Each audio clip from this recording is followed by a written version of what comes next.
Welcome back to another session of CSIR UGC NET Physical Science question papers related to this session is on mathematical physics on the topic of differential equation.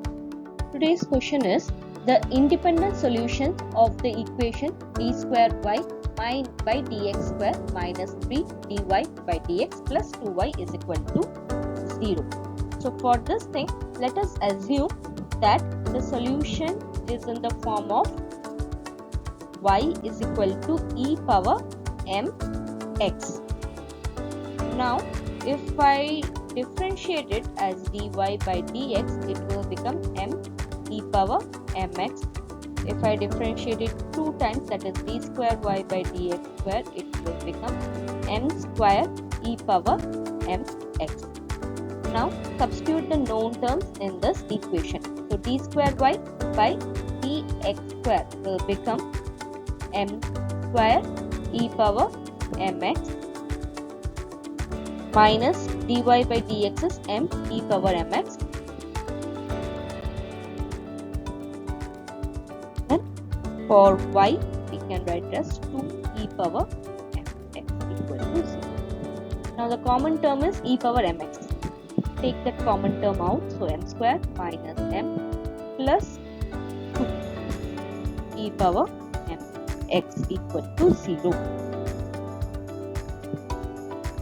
Then this term will be written this side, so the equation will become m square minus m plus 2 equal to 0.